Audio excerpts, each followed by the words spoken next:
Right, Simon, you did mention slightly that you don't mind having a go at the bookies. So, I mean, are you a punter? And if so, how serious a punter are you?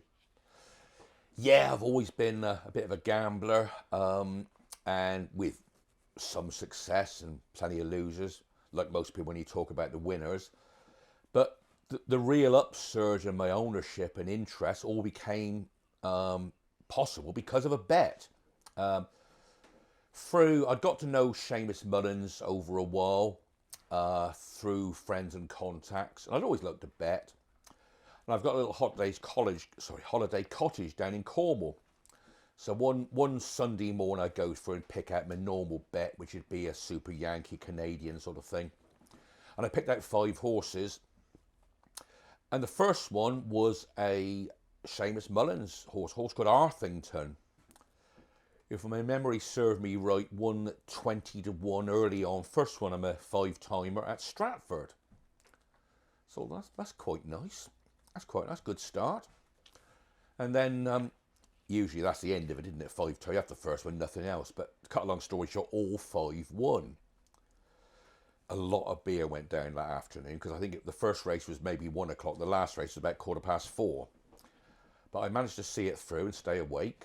And all 5 came in. So then there was a bit of champagne, a bit of this and a bit of that, and a bit of refreshing the phone to see what the balance was. So all of a sudden, my wife did let out various expletives when I showed her that there were 6 figures and no decimal point. So yeah, not bad, not bad. Lucky enough, we've been doing okay business-wise and a few bits and pieces, and we didn't have any pressing debt. So what are we going to do with this? Better make a bit of use of this. So I remember sat down in a pub in Cornwall thinking, what can we do with this? And when we're talking 6 figures, what sort of 6 figures are we I talking only about? just into 6. Only just into 6. The first was a 1. Yeah. It was only just into 6. Don't get carried away. You want a loan or anything? You're not after it. I've blown most of it. Anyway, first time he's shown any real interest, but it was yawning till now. Anyway, yeah, it was a 1. It started with a 1. So I had a few pressing matters I thought we needed to do. The house needed thatch. We live in a thatched cottage, and we wanted to re-thatch the house, and that was going to take up a bloody quarter or a third of it. So I went along with that. That was a sensible thing to do. Whilst, as you can probably see, I'm pretty fat, I was actually enormous then. And I'd been researching some form of weight loss surgery because diets were a waste of time. I got the stretch marks to prove those. I could lose it, put it back on again. Anyway, my brother's a surgeon in London. He knew some fellow who did some revolutionary cut it all away and sew it all up bit. Gastric bands apparently no good because you've got to have willpower for those. I got none of that. So anyway, I decided to invest about 10 grand on weight loss surgery. Not on most people's shopping list, but that was good. Best thing I ever did. Lost 8 stone, put 3 back on, still 5 down. That was okay. So that's a couple of relatively sensible things. Let's do something really silly and buy a racehorse. So out of due duty, I thought I'd better go and see Seamus, as it was sort of, he'd help me along the road with his 20 to 1 shot. What happened to Colin Tizard then? Well, this time I'd moved away. I lived near Salisbury then, little village called Fildeen on the Salisbury Plain. So unfortunately then, it was a long way away. Colin had got obviously a lot bigger, a lot more successful. But I thought if I buy a horse, I want a real hands-on role. As Seamus will admit now, shaking his head if he's ever listening, I like to get involved and interfere and say a bit and all the rest of it. So I wanted to be 10 minutes away, not an hour away.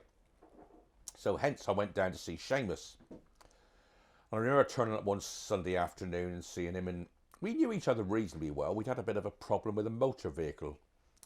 Let's go back to that a minute ago. Seamus was very lucky I did actually go and see him because he had actually welched on a deal with me about a year before. Again, through my friend Stan Rawlins, point-to-point man in Fildeen, is our mutual acquaintance. And Stan said that Seamus wanted a pickup for the farm. So I had this pickup, rather nice thing I thought it was, Isuzu something or other. So Seamus says, bring it over on a Sunday morning, we'll have a look around, give it a little go, and if I like, I'll have it. So we drove it around the farm, and yeah, this is all right. We agreed a price. He said, don't worry, I've got the cash in the drawer at home. So, oh, lovely. Yeah, before we go, I'll just give it one blast up the gallops, and then we'll go down and get you sorted out. So this is all right. I think this is okay, because there was a bit of profit in it. And I was a bit skint. It was a Sunday morning, and he promised cash. So an afternoon on the lash was luring, so this is okay. Anyway, we got the gallops, and he puts the foot to the floor, and all of a sudden there's a bang and smoke and stuff everywhere, and it grinds to a halt. Oh. He never had it. We shook hands virtually, but he said, I can't really have it. Well, I don't know. So anyway, I forgot about that and still agreed to go down to see him when we ordered a horse. So I go down there. Seamus interested in getting involved with a horse, really. So he says, oh, I've got a few things that, I could sell you a leg of. I said, no, I really want one of my own, really. Which seemed to surprise me a little bit. So long and the short of it, as they always say, I've got one in a stable just round the corner that'll suit you. Did you tell him how much you had to spend? No, but he didn't do too bad. He dragged quite a hefty sum out of me for a horse that is mated, bred in Ireland out of some unknown stallion. Well, it was Watter was the stallion. I'd never heard of it, but I'm not really a breeding person. So we bought Old Born Lady, and we had slight success with Old Born Lady over the years. Lot of disappointing days. 2 breathing ops, 1 tendon op, all sorts of things like you do. So it was an expensive foray, but she did win a race for us, amazingly on the flat at Salisbury. Pictures behind me, you probably can't see. She won a race for us on the flat at Salisbury one night where we had the whole of the office there. For some reason, we'd had the biggest bets we'd ever had on her. Seamus was convinced she'd win this race at Salisbury. I don't know how. You must have some divine powers because she never showed like to win anywhere else. But we won a race with her. We've kept going with her. And funnily enough, I've just been realising really, my devotion for rehoming of horses has worked again. Because we retired Old Born Lady about 3 months ago. And Kevin Jones, good friend of mine, recently retired jockey. I used to sponsor Kevin. Kevin at the moment even works for me. His wife Vicky is an accomplished horse rider. Had looked after Old Born Lady a few years ago at the yard and was desperate for a horse to do eventing, show jumping, badminton-y stuff, whatever they do. Thought Old Born Lady would do well, so I let them take her away, and she's doing brilliantly well, loving it, and found a new future in that. So once again, this uncaring gambler has somehow or another managed to find his 3rd retired horse a nice home. Now we need to rewind a bit to this monumentous afternoon at Salisbury when you've had it spark off. I heard tell that they've had to lose the commentary on that race because there's an over enthusiastic owner blaspheming in the background, and then there was an incident in the parade ring.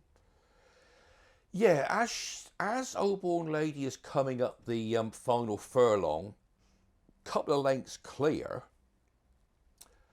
I was heard to utter, in fact shout, she's only gone and feckin' done it,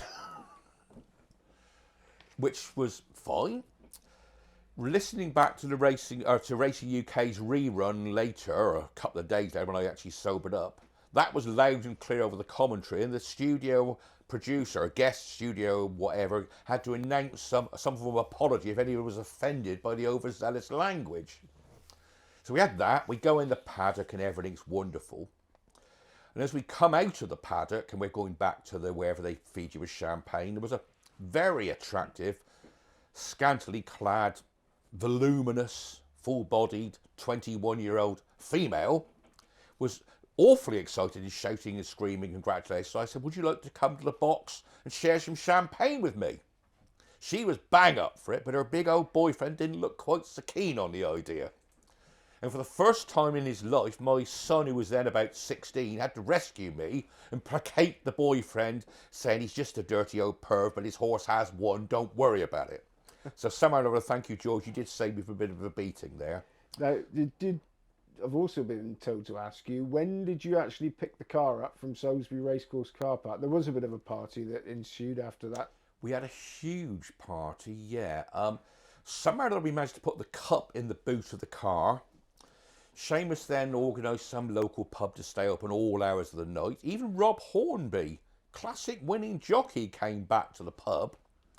And we're there till about, I don't know, 3ish in the morning, I suppose. And I think the race was on a Thursday night, maybe the following Monday or Tuesday. Seamus had a call.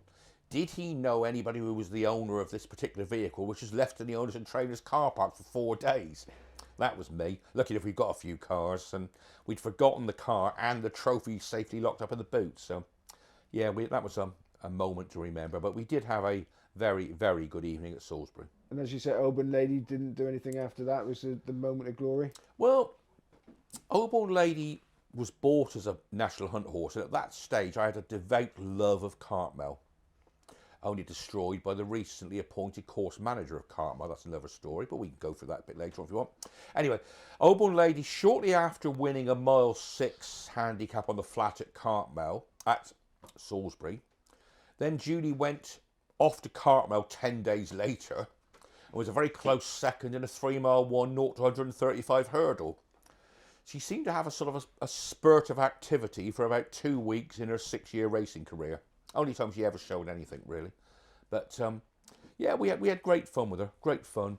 But she wasn't quite to be. But she was the catalyst for getting me involved more and more into racing ownership, and indeed integrating with Seamus, whose yard I now sponsor, whose beer I now drink, whose breakfast I share, whose tea I drink, and who does very best to dodge various calls for all times of the day and night. But yeah, that's where we are. And we're going to talk about that in the next part.